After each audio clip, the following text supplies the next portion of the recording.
And we're going to kick things off with the big story and perceptions of downtown Portland. Right away, I know what you're thinking. Whew. Okay, dark turn. It's a Monday, but look, bear with me. You're right, first of all. Okay, with all the problems we have downtown. And it's been a very tough year for the city. Riots, vandalism, fires, homelessness seeming out of control, a spike in deadly shootings. I'm going to stop there. I can keep going. We hear from you about these problems every single night, but now there is some new data to back up these anecdotal perceptions that people have. And the question remains, what does the city do with that information? Here's Maggie Vespa. No city in America is at its best right now. 2020 made sure of that. But Portland has had a particularly rough go. Months of nightly protests, a booming housing crisis and trash problem, and a deadly spike in gun violence all seem to collide in the city's downtown core. Now, as vaccine rates rise and Oregon opens up, a new poll is shining a light on just how much damage has been done to the area's rep.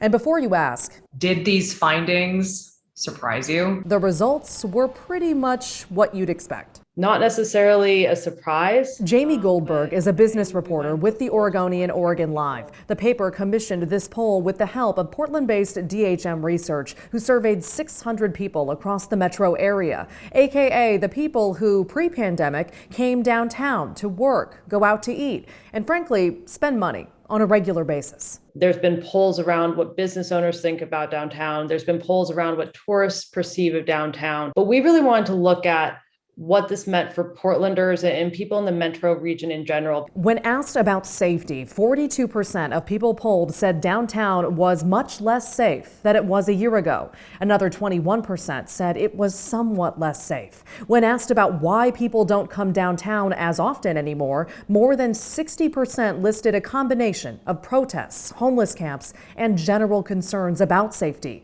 Goldberg says the findings absolutely mirror what she's heard in her reporting.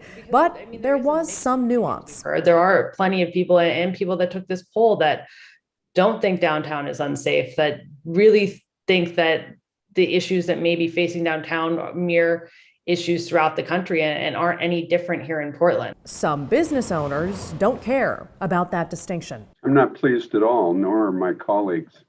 Everyone is wondering what's going on. George Schweitzer is the managing director of the Benson Hotel. It's no secret tourism has plummeted since COVID hit, but he adds the businesses around his hotel are hurting too. We want our city back. We want people to be able to enjoy themselves and come downtown and not be fearful. Enter Portland City Council. KGW reached out to the mayor's office about this poll, but got no response. That said, the entire council did release a joint statement to the Oregonian saying, quote, "We are grateful for Portlanders' patience, share their sense of urgency, and are actively working on further policy changes that will meet the community's needs." Commissioners also pointed to the latest city budget passed last week. It pours millions of dollars into tackling key issues, namely homelessness and trash. It does not give any more money to the city's strapped police bureau, but does devote millions of dollars to community groups working to combat gun violence. Whether it will work and how quickly change may come remains to be seen. It's worth noting the poll also asked how people feel council is handling issues like homelessness and the protests. In both cases, more than 70% said they disapproved of the job officials are doing. Maggie Vespa, KGW News. Now, I know you love when we talk about solutions, so let's talk about solutions. What are your thoughts? What do you think can be done to solve some of the problems in the city of Portland? Or maybe you know somebody that's already out there doing some good, some programs that we should be highlighting on this show. Please let me know. Let me know your thoughts. Send us an email at thestory@kgw.com. Use the hashtag HeyDan on Twitter or send me a message on Facebook.